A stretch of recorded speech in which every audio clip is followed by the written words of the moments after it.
Bonjour à toutes et à toutes et bienvenue sur le Bon MJ. Dans cette vidéo, on entame un guide que je vous propose, un guide, une recette, si vous voulez, pour préparer une campagne un petit peu comme celle de la Shadow March. Donc si vous découvrez via cette vidéo la chaîne, que c'est la première fois que vous êtes là, sachez qu'on est sur une chaîne qui parle de jeux de rôle et que semaine après semaine, j'ai publié des épisodes qui s'appellent la Shadow March où en fait je fais un récap d'une campagne de jeu de rôle bac à sable qui est motorisée par le jeu de rôle Shadow Dark, qui est un jeu de rôle qui, mine de rien, ressemble pas mal à Donjons et Dragons, si ce n'est qu'il a une philosophie un petit peu différente. Les personnages sont un peu plus simples, il y a plus de hasard, et surtout c'est un jeu qui favorise plus une exploration assez libre de donjons, mais aussi de régions, etc., plus que de suivre un scénario ou l'histoire de développer des personnages spécifiques. C'est vraiment un jeu que je trouve très adapté au bac à sable, et donc voilà, j'ai fait des récaps et tout. Et si vous voulez aller voir à quoi ça ressemble avant de voir cette vidéo, vous pouvez aller voir, mais c'est pas obligatoire, puisqu'en fait, plus globalement, cette vidéo va me permettre de vous présenter comment moi je préparais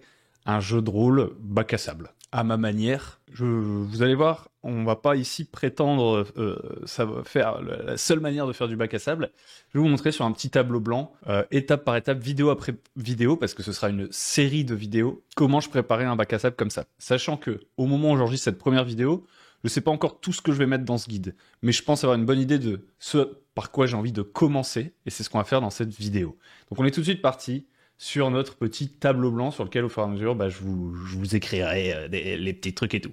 Si vous voulez, vous pouvez prendre une petite feuille et un crayon, honnêtement. Comme ça vous évitera d'avoir à revisionner cette vidéo plus tard si vous voulez appliquer ce que je vais vous proposer. Même si, on va pas se le cacher, ça m'arrangerait que vous re-regardiez la vidéo plusieurs fois, ça la référencerait mieux. Donc la première chose qu'on va faire, c'est essayer d'un peu expliquer. Cette vidéo, ce sera une intro plus le chapitre 1, on va dire. On va commencer par un peu introduire ce que j'ai envie de faire. Parce que là, vous vous dites peut-être, surtout si vous suivez la chaîne depuis un moment, mais attends, un guide et tout. Hugo, toi, sur ta chaîne, tu proposes pas plutôt différentes manières de faire, etc., etc. Est-ce qu'on peut pas faire ce qu'on veut dans le jeu de rôle? Oui, on peut faire ce qu'on veut. Là, ce que je vous propose, en fait, c'est une recette, vous voyez. La cuisine, il n'y a pas qu'une seule manière de faire la cuisine, vous voyez. Mais on peut avoir différentes recettes. En général, quand on fait une recette, on essaye d'obtenir un goût, quelque chose. Donc là, on va dire que c'est la recette Shadow March un peu. Et donc le goût qu'on essaie d'obtenir, c'est un peu celui de la Shadow March. Donc si vous avez vu la Shadow March, vous devriez voir à peu près où on va. Et pour faire nos recettes, je me permets cette petite métaphore, on a besoin d'ingrédients, vous voyez. On a besoin d'ingrédients, sachant que à la fin, le jeu de rôle, c'est une expérience. Donc, on pourrait dire qu'une partie de jeu de rôle, vous voyez, c'est genre, je commence là, il est 21h, c'est le début de la partie, et ensuite, il est minuit. Ça, c'est le temps qu'on va passer. Et en fait, le jeu de rôle, c'est cette expérience. Vous voyez, c'est pas ce qui se passe après, c'est pas ce qu'on s'est imaginé avant. Le jeu de rôle, c'est l'expérience qu'on va vivre. Et durant cette expérience, il va y avoir plusieurs ingrédients. Par exemple, il va y avoir ce moment où vos PJ, ils ont pu choisir où ils allaient. Ensuite, il va y avoir ce moment où ils ont réfléchi longuement à leur stratégie. C'est peut-être un autre ingrédient de cette expérience. Ensuite, il y a ce moment où il s'est passé X, où il s'est passé Y. Et en fonction de la combinaison d'ingrédients, de moments qui vont être créés dans la partie, la manière dont on va passer, le temps qu'on va passer en fait durant la partie de jeu de rôle, elle aura pas forcément la même saveur. Donc je trouve que cette image est plutôt pas mal, cette image des ingrédients. C'est-à-dire que tous les outils que je vais vous présenter là, ça va être en fonction du dosage que vous en faites, que ça va ressembler plus ou moins à ce que j'appellerais une expérience un peu comme la Shadow March, un peu bac à sable d'exploration. Évidemment, on n'a pas tous le même palais, vous voyez. C'est-à-dire que durant la partie, tout le monde va pas ressentir exactement la même saveur, etc. Il y a des gens qui vont préférer certains moments de la partie, etc. Et peut-être même que vous, il y a des trucs que vous allez vouloir faire différemment de cette recette. Et pour ça, il n'y a aucun souci non plus. On recherche pas tous la même expérience. Par contre, je pense qu'on peut rassembler des ingrédients et les combiner, les mixer, les faire cuire à différentes températures, etc. pour essayer de reproduire, au moins en partie, ce qui a été fait dans une autre campagne, dans une autre partie à laquelle on n'a pas participé, mais on aimerait bien en récupérer un peu. Donc ça, c'est vraiment l'idée. Qu'est-ce que c'est une campagne Shadow March selon moi? Pour moi, il y a vraiment deux composantes principales dans cette campagne. C'est le terme bac à sable et le terme exploration. C'est vraiment les deux trucs qu'on va essayer de mettre en avant. Ça veut pas dire qu'il y aura que ça dans notre campagne, mais c'est ce sur quoi on se focalise, notamment en tant que MJ. On va sélectionner nos ingrédients, en fait, pour mettre en avant ces deux trucs-là. Ça veut pas dire qu'il va pas y avoir peut-être une partie où finalement on va prendre quasiment aucune décision et ne quasiment pas se déplacer et surtout faire discuter entre PJ dans la fiction, faire du roleplay, comme on aime à dire. Si roleplay, ça veut pas vraiment dire ça, mais bref. Je dois essayer de rester concentré, malgré ma tendance à diverger. C'est les deux trucs qu'on va essayer de mettre en avant. Donc, qu'est-ce que c'est pour moi une campagne bac à sable d'exploration? Pour moi, le bac à sable, je vais pas vous en faire une définition, mais je vais plutôt vous dire, en gros, les attendus, ce qu'on met un peu derrière le mot bac à sable, ou en tout cas, moi, ce que je mets derrière le mot bac à sable. Pour moi, derrière le mot bac à sable, il y a la multiplicité. C'est vraiment ça l'idée. Le bac à sable, c'est l'idée qu'il y a de multiples approches.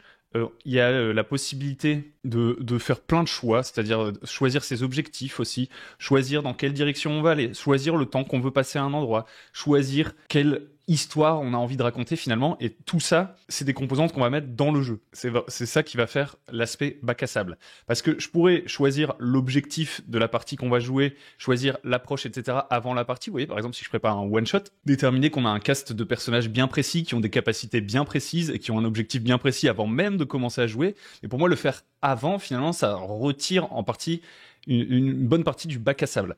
On se met dans une sorte de position d'auteur quand on fait ça, quand ces éléments-là sont pas dans la partie. Si on se dit, bon bah samedi, on se retrouve, vous avez des personnages de Naruto et on va jouer l'examen de Chunin et vous devrez faire ces 3 épreuves et vous choisissez chacun vos capacités à l'avance et ces épreuves, elles ont des règles, etc. Vous voyez, on prépare une partie de jeu de rôle en amont, on se met plus en position d'auteur. Alors que quand on veut l'expérience bac à sable, en fait, tous ces choix, finalement, on va les remettre dans la partie. Il y a un peu cette idée-là. Donc il y a la multiplicité des choix pour moi, dans l'idée du bac à sable.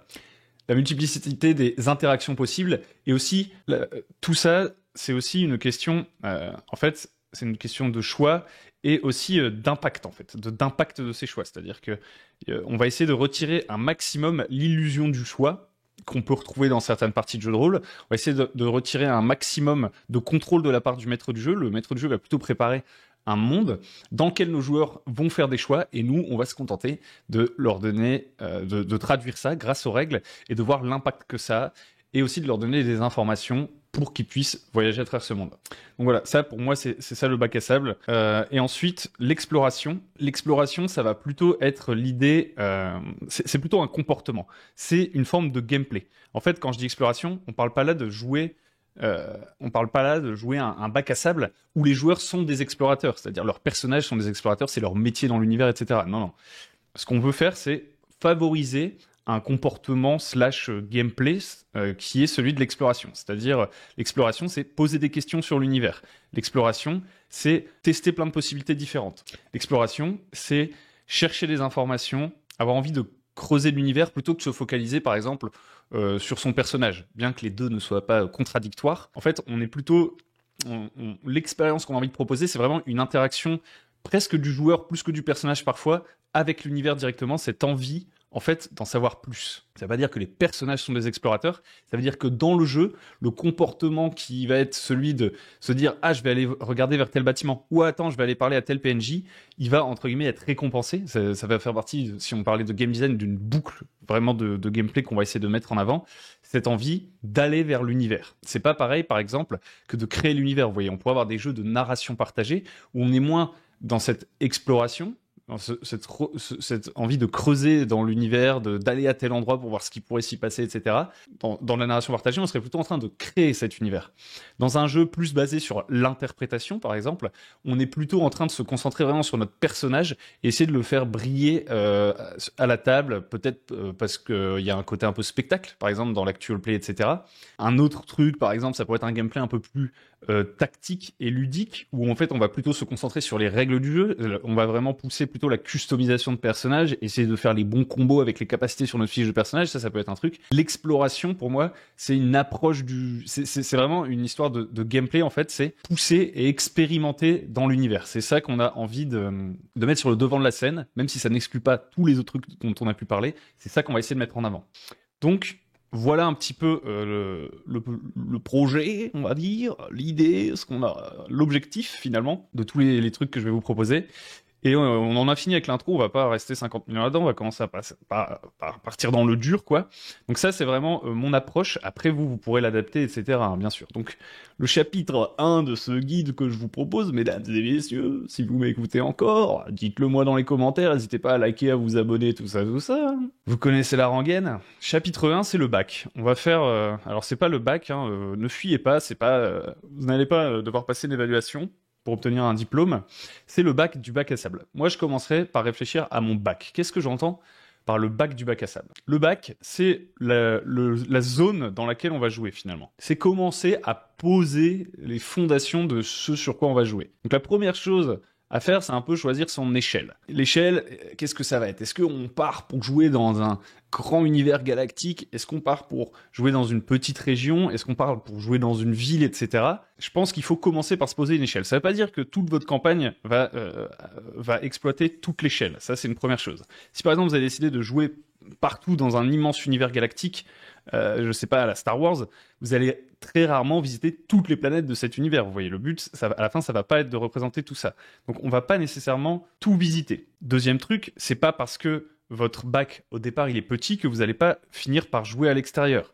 Le but, en fait, d'avoir un bac, de se choisir une échelle, c'est d'avoir un cadre à partir duquel on va pouvoir commencer à réfléchir et qu'on va essayer de remplir avec notre sable par la suite. Donc admettons, on va essayer de prendre un exemple, qu'on décide de jouer dans un royaume. Donc voilà, je dessine une sorte de petite frontière, comme ça, je dessine un truc un peu à la Zob, comme ça. Voilà. Ou alors c'est un continent. Voilà, ça c'est un continent et on se dit notre truc il va se passer dans ce continent. Donc tout ça évidemment, vous allez rarement commencer par vous poser la question de l'échelle. Je me permets une petite aparté, on quitte ce tableau blanc. Vous allez rarement partir en mode ok, c'est quoi mon échelle? En fait, il y a tout un truc qui se passe avant cette vidéo, c'est le fait d'avoir des idées. Aujourd'hui, et à travers toutes les vidéos que je vous montrer, je ne vais pas vous apprendre à générer vos idées. Vous avez sûrement un truc qui vous habite un petit peu, un début d'idée, je sais pas, j'ai envie de faire un truc un peu comme World of Warcraft, un truc un petit peu comme Star Wars, un truc un petit peu comme ça, comme ci, comme ça. Il y a d'abord une envie derrière tout ça. Cette vidéo va pas vous donner l'envie, va pas vous donner l'inspiration, elle va plutôt vous donner une manière d'avancer, pas après pas, pour préparer et vous sentir de plus en plus confiant sur le fait de jouer ce bac à sable. Mais l'envie, vous devez déjà l'avoir avant. Les idées aussi, même s'il y aura peut-être quelques vidéos sur comment développer des idées qu'on a déjà un petit peu, on part forcément de quelque chose. On commence pas par se dire, bon, j'ai très envie de commencer à faire du jeu de rôle, vraiment je sais pas à quoi je vais jouer, mais je vais commencer par choisir une échelle. Je ne pense pas, vous voyez. Bon, je pense que vous avez compris. Donc, admettons, voilà, ça c'est notre échelle, on a décidé de jouer dans un continent. Ensuite, ce que je vous conseille de faire, c'est de découper ce continent en zones. Si par exemple, vous avez plein d'idées, vous avez des idées genre, ah, j'adore Princesse Mononoke, ah, j'adore l'univers de l'Égypte antique, etc. Vous avez un peu des thèmes comme ça, et vous allez commencer à couper, littéralement, votre bac en zones comme ça, pour aller y placer vos thèmes. Donc ça va être assez caricatural. Vous allez ensuite mettre de la nuance au fur et à mesure du développement de votre campagne, etc. et de vos envies qui vont évoluer d'ailleurs une fois que vous aurez commencé à jouer votre campagne, ça va évoluer au fur et à mesure. Mais en fait, voilà, vous allez découper un petit peu en zones, essayer de placer vos idées comme une sorte de puzzle. Vous venez mettre vous découpez, vous prenez une carte, vous la coupez, je sais pas, avec des ciseaux, et ça fait des pièces de puzzle, et sur chacune de ces pièces de puzzle, entre guillemets, vous allez écrire votre thème. Bon, c'est une image, vous n'êtes pas obligé de faire comme ça, mais vous allez commencer à poser des petites idées. C'est un peu ça l'idée. Ce découpage en zones, il vous permet de vraiment commencer à visualiser vos idées et à les mettre côte à côte, ce qui va générer d'autres idées par la suite. On commence déjà à spatialiser. Alors, comme j'ai pas envie de passer 50 000 ans à dessiner une carte, vous voyez, on va faire ça de manière un petit peu plus schématique. D'ailleurs, vous pouvez tout à fait le faire de manière schématique. On verra peut-être plus sur le tard, une fois que les premiers chapitres que j'ai en tête seront passés, des trucs un peu annexes sur peut-être des endroits où trouver des jolies cartes pour illustrer votre bac à sable, etc., ou des outils pour dessiner, etc. Je vous ferai peut-être des listes de recommandations. Je vais pas vous faire des tutos pour faire des cartes et tout. Donc là, aujourd'hui, on va pas dessiner une carte réellement. En fait, le but de l'exercice est beaucoup plus de visualiser, vous voyez, de poser des choses sur le papier. Donc, on va prendre un peu un exemple. On va se dire, voilà, on a une zone ici, une zone ici, une zone ici, hop, voilà. On a déjà, là vous voyez, par exemple, on pourrait se dire, j'ai 4 zones. Ces 4 zones, qu'est-ce que c'est? Donc, je sais pas, moi, peut-être qu'ici, c'est une cité-état, parce que je trouve que c'est cool d'avoir une cité-état. Vous voyez, j'ai joué, je sais pas, des jeux vidéo, il y a des grandes villes à explorer, genre, je sais pas, Cyberpunk, Baldur's Gate, ou alors j'adore l'idée de Port-Réal ou de Rome. Et donc, j'ai envie que j'ai une cité-état. Vous voyez, je commence à me dire ça. Ensuite, je me dis, ah, ici, ça va être une zone minière un peu montagneuse, des forteresses minières et tout. Et puis là, je me dis, ici, ça va être les marais. Et là, ce sera la jungle. et j'ai peut-être déjà un peu des idées, des dynamiques. Vous voyez, je m'étais dit, la cité-État, elle va vraiment exploiter les ressources autour. Donc les mines, ça va être des vassaux. Ça, c'est vraiment, je pose sur le papier un petit peu mes idées que j'ai déjà eues en amont. Voyez-vous, vous avez forcément des inspirations, des films que vous avez vus, des trucs qui vous font envie, en fait, que vous avez envie de jouer. Si c'est pas le cas, ça va être très difficile de suivre cette méthode, je vous le cache pas. Vous avez déjà un peu une idée de la dynamique du truc. Et la première étape que vous voulez, c'est le poser sur le papier pour avoir déjà d'autres idées qui vont jaillir. Le marais, peut-être que c'est un endroit dangereux, où il y a des monstres, etc. Et donc la cité-État, vous voyez, comme je commence déjà à spatialiser, j'ai des idées qui viennent tout de suite. Vous voyez, peut-être que moi j'avais envie qu'il y ait des mines, des marais et des cités-États, mais je savais pas encore comment faire interagir tout ça. En fait, là, le fait de l'avoir posé, je me rends compte que le marais et la cité-État sont côte à côte dans la manière dont je le configure. Donc je me dis, le marais, peut-être, il va menacer la cité-État, il va aussi menacer les mines.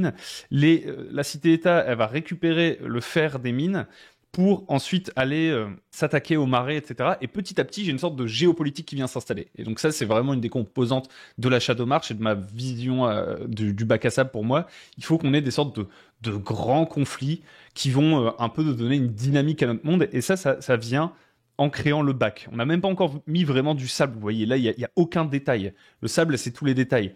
Nous, on est juste en train de compartimenter notre bac. Vous voyez, ça, ce sera un grand bac. Et puis, un peu comme quand vous essayez d'organiser un tiroir dans la cuisine, vous venez ajouter des compartiments, en fait. Vous compartimentez un peu votre bac pour qu'ensuite, quand vous viendrez mettre votre sable, vous puissiez remplir ces plus petits bacs dans le bac. Vous mettez des zones à l'intérieur de votre grand bac. Donc, vous voyez, là, tout de suite, il y a des choses déjà qui émergent un petit peu sur ces zones frontalières. On peut avoir déjà des petites idées, etc. On se prend une feuille à côté, en plus de notre endroit où on pose de manière visuelle les idées, et on note bien sûr toutes les petites idées qui peuvent nous venir au brouillon. Là j'ai une forteresse, là j'ai un donjon que je pourrais peut-être mettre plus tard. On commence à réfléchir comme ça visuellement sur notre bac. Mais pour l'instant, on va pas dans les détails. On essaye juste d'identifier des grands conflits / fronts majeurs. Ça, c'est vraiment important. Pour faire un truc comme dans la Shadow March, moi j'ai besoin d'avoir des grands conflits. Et en fait, si vous reprenez cette carte-là, à un moment donné, vous allez avoir ces conflits qui vont s'identifier. Donc par exemple, là, je vais faire des gros ronds noirs. On va dire qu'il y a forcément un conflit entre les gens des marais et les gens des mines. Il y a forcément un conflit entre les gens de la cité et les gens des marais. Il y a forcément un conflit entre les gens de la cité et des mines. Même s'ils sont censés être alliés, se fournir des trucs, les gens des mines, peut-être, ils se sentent exploités par la cité ou vice-versa. Et donc, tous mes choke points, mes points de rencontre, etc., c'est des zones de conflit dans cette manière de visualiser le truc. Et donc, ces grands conflits, je vais commencer à les lister et à les nommer, en fait, un peu comme si c'était le pitch d'un scénario. C'est quoi, en fait, le front, la question qui est posée. Genre, par exemple, la cité et la mine, c'est, je sais pas, pouvoir central, celui de la cité, pouvoir central contre les vassaux. Peut-être que le marais et la cité, c'est ancien monde. Vous voyez, dans le marais, il y a des vieilles ruines, etc., contre modernité.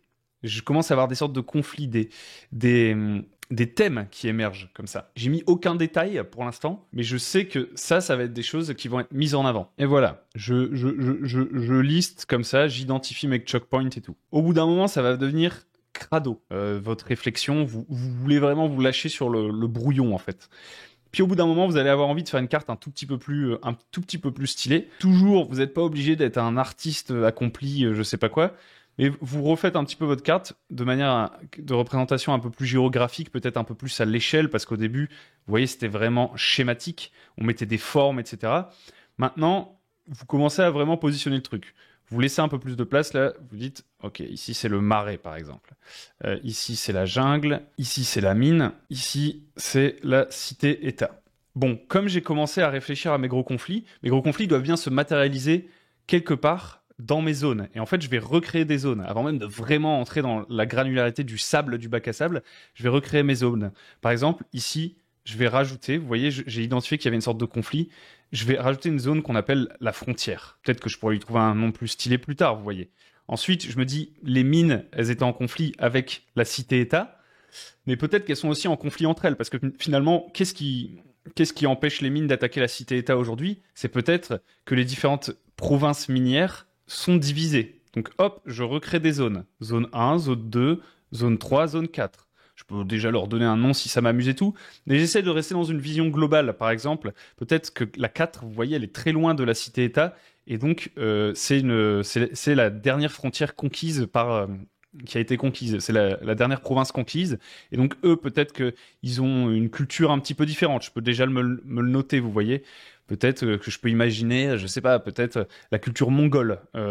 Voilà, je me dis, il y a une inspiration mongole ici. Ils sont un peu nomades et on les met un peu au travail contre leur gré. Et d'ailleurs, ça fait écho avec l'ancien monde, l'affrontement entre le Marais et la Cité-État. Vous voyez, on avait dit qu'il y avait un conflit qui était l'ancien monde. On va peut-être le retrouver un petit peu entre ces deux régions, par exemple. Peut-être que la région 3 est en train d'envahir la région 4, qui n'a pas du tout la même culture, et la région 3, qui est plus moderne, qui arrive avec, je sais pas, des armes à poudre, je dis n'importe quoi, elle arrive dans la région 4. Et donc, hop, j'ai des nouveaux conflits qui apparaissent, vous voyez. Parce que là, j'ai resubdivisé en continuant à essayer d'expliquer pourquoi telle faction, pourquoi les mines ne peuvent pas juste renverser le pouvoir de la cité, bah c'est parce qu'elles sont divisées, ou parce qu'elles ont un autre front à gérer. On a un peu laissé tomber notre jungle depuis tout à l'heure. Donc peut-être que ici il y a un conflit aussi. On ne sait pas. On a dit que dans le Marais, il y avait la question de l'ancien monde vs la modernité. Donc le Marais, peut-être que ce sont les ancêtres de la cité-État. Peut-être que la zone nord du Marais, vous voyez, c'est le royaume de base, que la cité-État qu'on a ici, en fait, finalement, c'est la capitale de ce royaume qu'on a ici, qui ensuite s'est étendu vers le nord, et que ce royaume n'a jamais... Il y en a d'autres qui n'ont pas rejoint, ils ont une culture commune avec les autres habitants des Marais qui eux-mêmes se subdivisent, vous voyez, en plusieurs groupes. Donc il y a une culture commune entre les deux, sauf que ceux du nord, ils sont plutôt expansionnistes, alors que ceux du sud, ils sont plus traditionnels. Et hop, je commence déjà à voir des sortes de peuples, peut-être, d'idées de zones comme ça. Dans la jungle, pareil, qu'est-ce que ça peut être les séparations de la jungle? Peut-être qu'il y a une zone avec des anciens temples d'une civilisation qu'on connaît pas du tout. Peut-être qu'il y a une zone avec des envahisseurs qui viennent d'un autre continent ou d'une autre île qui arrivent ici et qui ont commencé à s'installer. Et petit à petit, vous posez comme ça des trucs. Et votre but, à la fin de tout cet exercice, peu importe comment vous y arrivez, vous voyez que j'ai cette tendance un petit peu à y aller en mettant en opposition, en pensant déjà un peu faction, etc., sans vraiment encore trop les poser. Vous voyez, j'essaie d'être assez léger. Mon but, c'est juste de découper en zones, parce que ça va vraiment être un des enjeux de tout ce guide, ça va être de spatialiser les choses. Pour moi, le cœur de notre bac à sable, ce qui va faire l'expérience bac à sable, c'est qu'on va surtout penser en termes de lieux et de choses qui se trouvent dans ces lieux, beaucoup plus qu'en termes de scènes, qu'en termes d'événements. Et donc, dans un premier temps, on va être vraiment plus dans presque du world building, vous voyez, même si notre but à terme, c'est de jouer à une partie de jeu de rôle, notre but, c'est pas juste d'inventer un monde, vous voyez. Au départ, on essaie de poser le bac, et ensuite de poser le sable dans le bac, et ensuite, on va venir jouer dedans. Et notre but, à la fin de cette première étape, ça va vraiment être d'avoir une vision de notre puzzle de zone, notre puzzle thématique des endroits où vont pouvoir se rendre les PJ et découvrir des choses, quoi. Donc là, le puzzle, honnêtement, il est déjà compliqué. Honnêtement, je vais vous dire la vérité, la Shadow March, elle a commencé en étant beaucoup plus simple que ça. Là, vous voyez, j'ai déjà un puzzle ultra compliqué. La Shadow March, à la base, c'était des montagnes avec des nains, une province, une zone frontalière avec des montagnes, une zone côtière avec une cité-État, un grand désert au milieu, une zone de montagne encore avec plus des petites collines, une zone côtière un peu déchirée avec de la savane et une jungle. C'est ça la Shadow March à peu près. Quand j'ai passé cette première étape dont on est en train de parler, c'était à ça que ressemblait son puzzle. Ensuite, par la suite, ça s'est développé. Mais ça viendra dans le chapitre 2. Avant de commencer à mettre du sable, le chapitre 2, ça va être le sable. Mais avant même de mettre du sable, pour l'instant, vous essayez juste de compartimenter vos zones. Dans la prochaine vidéo, on verra le sable. Les zones, un petit conseil que je peux vous donner pour y réfléchir, c'est si par exemple vous avez joué à des MMORPG ou à des jeux vidéo, je trouve que ça aide vachement. Parce qu'en fait, quand vous êtes, vous voyez par exemple dans World of Warcraft, quand vous vous déplacez sur la carte, il y a vraiment ces moments où vous passez un endroit et hop, il y a le nom de la nouvelle zone qui vient s'afficher. Vous voyez, genre, oh, vous venez d'arriver dans les Tarides. Oh, vous venez d'arriver dans la forêt d'Elwyn. C'est ça un peu l'idée de zone. Vous voyez, c'est très thématique. Il y a un changement un peu de la couleur de l'endroit. C'est un bon moyen, ça, de visualiser en fait l'effet qu'on va avoir envie de produire en jeu. Parce que tout ça, ça va nous servir à quoi en jeu? Ça va nous servir à avoir cette sorte de dépaysement et cette envie, on a envie de susciter le désir d'explorer en présentant dès le début de notre campagne ces zones. Une autre manière, je me permets une petite ouverture, une autre manière de faire du bac à sable, ça aurait pu être de commencer petit. Vous voyez, on peut commencer petit en se disant, bon bah moi je vais vraiment penser au village de départ, à deux, trois petits trucs alentour, deux, trois petites quêtes. Ça peut être une sorte de forme de bac à sable, il y a déjà une forme de choix, etc. Mais ce qu'on perd un petit peu là-dedans et que moi, je regretterais si je ne l'avais pas, je préfère en avoir dans la Shadow Marsh, c'est ce côté, waouh, il y a plein de zones à explorer. Dès le départ, on sent qu'on va avoir cette possibilité-là d'aller explorer. C'est pour ça que moi, la première étape, je commence par voir grand. Il y a plusieurs approches au world building, à la préparation de campagne, etc. Moi, je préfère toujours commencer par voir grand, voir cette grande zone. Et c'est vraiment les compartiments du bac à sable. Le sable va venir après. Est-ce que j'oublie quelque chose pour cette première vidéo? Oui, j'oublie un petit quelque chose, mais qui est un peu informel. C'est-à-dire que déjà là, si vous avez vraiment envie d'y aller étape par étape, une fois que vous aurez fait ça, honnêtement, le fait d'y avoir réfléchi, ça dépend comment vous voyez les choses, à quel point vous mettez de vous dans l'œuvre. Est-ce que vous êtes juste là vraiment pour créer rapidement un bac à sable, ou est-ce que vous avez un peu ce côté world building que, je sais pas, moi, j'aime avoir. Je me projette un peu dans l'univers que j'ai envie de créer. Ça me fait voyager, en fait, de faire cet exercice. Moi, ça peut me prendre plusieurs heures, voire plusieurs jours, en fonction du temps que j'y ai attribué à ça. Et je me laisse ce temps-là. Et en fait, pendant ce temps-là, je vais déjà avoir plein de petites idées qui vont émerger et qu'il faut que je note quelque part, sans les sacraliser, hein. Mais pendant que vous serez en train de réfléchir à vos zones et tout, vous allez sûrement avoir plein d'idées qui vont émerger. Genre, peut-être que, ah ouais, dans la jungle, en fait, il y a un artefact incroyable qu'on va pouvoir découvrir. Je remonte un petit peu. Peut-être que déjà vous allez avoir envie d'un peu annoter votre schéma. Vous allez vous dire, ah ici, il va sûrement y avoir une ancienne cité. Et là, dans cet endroit du marais, il y aura une sorcière. Je sais pas, vous allez peut-être avoir comme ça des idées un petit peu de points d'intérêt qui vont émerger. Et peut-être même d'histoire, hein. Peut-être que vous allez vous dire, attendez, c'est quoi l'histoire finalement de cette cité-état? Qu'est-ce qui s'est passé dans le marais? Comment elle s'est construite et tout?